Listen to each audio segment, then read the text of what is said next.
Okay. And thank you so much for support, ma'am. Just কে order করেছে? Both. Hello everyone, আমি Ritu from Siliguri and welcome to my channel Ritu Rong. Summer ভ্যাকেশনে বাচ্চারা বাড়িতে বসে একেবারেই বোর হয়ে যাচ্ছে আর পাপা একটু কাজের জন্য বাইরে যাওয়ায় 2 দিন থেকে পাচ্ছে না পাপাকে। তাই রবিবারের বিকেল বেলায় বাচ্চাগুলোকে নিয়ে একটু বেরোলাম যাতে ওদের একটু মনটা ভালো হয় আর আমারও কিছু দরকারি কেনাকাটা আছে সেগুলো না হয় এখনই সেরে নেব। রবিবার দিন শুভঙ্করের ছুটি থাকে, তার উপরে আবার জামাই ষষ্ঠী, কিন্তু একবার বলাতেই ছেলেটা এসে গেছে। এখন এলাম আমরা সিটি সেন্টারে আর এখানে আসা মানে বাচ্চাদের একটাই খেলা, ওরা প্লেটোরিয়ামে যাবে। প্লেটোরিয়ামটা আছে বলে বাচ্চাদেরকে নিয়ে এসেও খুব সুন্দর শপিং টপিং করা যায়। ওদেরকে ওখানে ড্রপ করে দেব, দিয়ে আমি আমার যা কেনাকাটার আছে ওগুলো করে নেব। কি খাবে তাহলে? ওয়াফল খাবে নাকি ওখানে গিয়ে পাস্তা খাবে? পাস্তা। আর তুমি কি খাবে? French fry. ঠিক তো, তাহলে সেরকম অর্ডার দেবো। ঠিক 2 সপ্তাহ আগে এসেছিলাম প্লেটোরিয়ামে ওদেরকে নিয়ে। তখন কি কাণ্ড করেছে জানেন?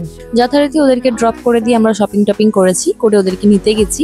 গিয়ে যখন বিল পেমেন্ট করছি তখন ভদ্রলোক হাসতে হাসতে বলছেন যে আজকে রিকো রোহান পাস্তা অর্ডার করেছে, ফ্রেঞ্চ ফ্রাই অর্ডার করেছে, ওয়াটারমেলন জুস অর্ডার করেছে এবং তার একটা লম্বা চওড়া বিল আমাকে ধরিয়েছেন। উনিও হাসলেন, আমিও হাসি মুখে জিনিসটা পেমেন্ট করে টোরে দিয়ে বেরিয়ে এসে আমার মাথায় হাত।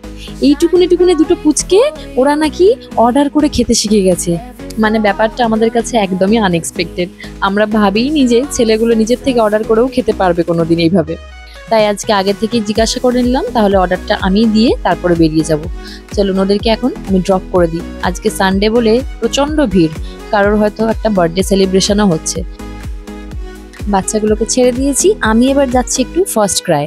2টো অন্নপ্রাশনের নেমন্তন্ন আছে এই সপ্তাহে, তো সেটার জন্যই গিফটগুলো কিনতে এসেছি। সমস্যা হচ্ছে একটা তো মেয়ে, আমি জানি তার জন্য কিছু একটা নিয়ে নিতে পারবো, কিন্তু আর একটা গিফট যে আমি নেব আমার বরকে ফোনে পাচ্ছি না, ছেলে না মেয়ে সেটাও বুঝতে পারছি না।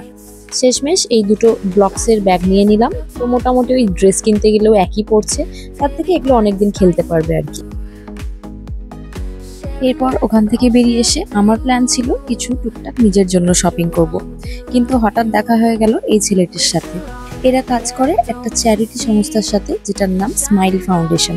আন্ডার প্রিভিলেজড বাচ্চাদের পড়াশোনা, হেলথ কেয়ার, খাওয়া দাওয়া এসবের দায়িত্ব নিয়ে থাকে এই ফাউন্ডেশন। আমি খুব ক্যাজুয়ালি হেল্প করতে এগিয়ে গেলাম, বিশেষ কিছু রিয়েলাইজ করিনি তখনও। কিন্তু যখন প্রসিডিওরটা কমপ্লিট হওয়ার পরে ছেলেটা বলল, থ্যাংক ইউ ম্যাম, আপনি নেক্সট 6 মাসের জন্য একটা বাচ্চার পড়াশোনা এবং খাওয়া দাওয়ার দায়িত্ব নিলেন।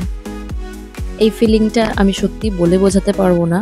সত্যি জীবনের এরকম ছোট ছোট জিনিস ঘটা ভালো, যেগুলো আমাদেরকে বেশ একটা দারুণ ফিলিং দেয়। সচরাচর আমরা চাইলেও এরকম সুযোগ আসে না, আর যখন সুযোগ এলো আমার কপালে ছিল এটা, আমি ডোনেট করব, কারোর জন্য কিছু করব, তো সেটা হয়েছে। খুব ভালো লাগছে। আর আজকে আর শপিং টপিং করলাম না, যা কিছু শপিং করার ছিল আমি আজকে প্ল্যানটা ড্রপ করলাম, কেন জানি না ইচ্ছা হচ্ছিল না। তো সোজা চলে এলাম বাচ্চাদের কাছে। আর স্মাইল ফাউন্ডেশনের ব্যাপারে যেটুকু যা ইনফরমেশন আমার কাছে ছিল আমি দিয়ে দিয়েছি। আপনারাও যদি চান আপনারা হেল্প করতে পারেন ওদের যে ওয়েবসাইট আছে ওটার থ্রুতে, তো দেখবেন ভেবে যদি ইচ্ছা হয় আপনাদেরও করতে পারেন। এদিকেও অনেকক্ষণ হয়ে গেছে, তো ভাবলাম আমার মাংকি দুটোকে নিয়েই নিই। তো এদের নাকি এখন আবার খাওয়া দাওয়া হয়নি, আগে ওনারা খাওয়া দাওয়া করবেন। তো আমি আর কি করি, ওদের সাথেই বসে গেছি আমি একটু। আর আজকে এমনিতেই এত ভিড়, ওই একটা বার্থডে সেলিব্রেশন হচ্ছে, বাইরেটাতে তো বসার জায়গায় নেই, তো আমি বাচ্চাদের সাথে এই ভেতরে এসেই বসে গেলাম। কেননা যতগুলো সব দিদিরা আছে ওরাও খুব ব্যস্ত, বাচ্চাদের খাওয়ানোর জন্য ওরা হেল্প করে থাকে সাধারণত। তো ভাবলাম ঠিক আছে, ওরা আজকে ওদিকটা ম্যানেজ করছে করুক, আমি না হয় আজকে বাচ্চাদের খাইয়ে টাইয়ে দিই।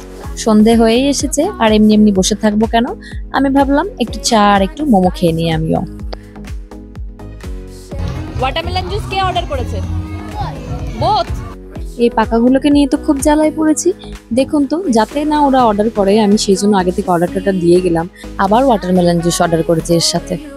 আমার এদিকে চা আর মোমো এসে গেছে। এটা খেতে খেতে আপনাদের সাথে আর একটা মজার গল্প শেয়ার করি। ভিডিওর একটু আগেই যে স্মাইল ফাউন্ডেশনের ছেলেটিকে আপনাদের দেখালাম, ও যখন আমার সাথে কথা বলার জন্য এগিয়ে আসে খুব স্বাভাবিকভাবেই নিজের পরিচয় দেয়, আমার পরিচয় জানতে চায়, এবং যখন জিজ্ঞাসা করে যে আমি কি করি তখন আমি বলেছি যে আমি হাউসওয়াইফ। তো এটা শুনে ও আবার ভারী অবাক হয়ে যায়। ও ওর সামহাও মনে হচ্ছিল আমি কোনো কলেজে পড়ি, কলেজ স্টুডেন্ট। তো যাই হোক, সে ভালো কথা, কলেজ স্টুডেন্ট মনে হয়েছে। কিন্তু ওদের যে চ্যারিটিতে যে অপশনগুলো ছিল, ওখানে না আপনি 200-500 টাকা দিয়ে চলে আসতে পারবেন না। ওদের কিছু ফিক্সড অ্যামাউন্ট ছিল যেগুলো ওরা বিভিন্ন খাতে ওরা ইউজ করবে, যেমন পড়াশোনার জন্য, খাওয়ার জন্য, হেলথের জন্য। তো এটা বেশ একটা বিগ অ্যামাউন্ট ছিল। কিন্তু আমার প্রশ্ন হচ্ছে, আজকাল কলেজ স্টুডেন্টদের হাত খরচা কত হতে পারে? মানে এত হাত খরচা কি পায়? আমরা যখন কলেজে পড়তাম আমরা ওই 20-50 ম্যাক্সিমাম 100 টাকা নিয়ে ঘুরতাম, জানি না। যাই হোক, তো এটা একটা মজার ব্যাপার আমার কাছে লেগেছে যে ও আমাকে কলেজ স্টুডেন্ট ভেবে ডেকে নিয়ে গেছিল এত বিগ অ্যামাউন্ট একটা মানি পে করার জন্য। তো যাই হোক, লাস্টে অবশ্য আমি বলেও এসেছি যে আমার দুটো ছোট ছোট বাচ্চাও আছে। খুব সুন্দর একটা দিন কাটলো আমাদের। আমি ভীষণ হ্যাপি, আজকে মনটা আমার খুবই ভালো আছে। ঘরে বাচ্চাগুলো কত বোর হচ্ছিল, এখন এসে ওরা কত আনন্দ পেল, আর ওদের সাথে সাথে আমিও কতটা আনন্দ পেলাম। একটা এত সুন্দর কাজের সাথে নিজেকে জড়ালাম, যেটাতে আমি ভীষণ স্যাটিসফাইড ফিল করছি। তো চলুন এবার বাড়ি ফেরার পালা। আর আজকের ব্লগটাও তাহলে এখানে শেষ করছি। কেমন লাগলো ব্লগটা অবশ্যই কমেন্ট করে জানাবেন। ভালো লাগলে লাইক করবেন, শেয়ার করবেন। আর আপনারও যদি মনে হয় আপনি কোনো বাচ্চার দায়িত্ব নিতে চান, কাউকে হেল্প করতে চান, তাহলে আমি যে ওদের ইমেল আইডিটা দিয়েছি ওখান থেকে একটু দেখতে পারেন। ওখান থেকে আশা করি কিছু না কিছু হেল্প হয়ে যাবে আপনাদেরও। চলুন ব্লগটা তাহলে এখানেই শেষ করলাম। দেখা হবে খুব তাড়াতাড়ি নতুন আরো ভিডিও নিয়ে। সবাই ভালো থাকবেন।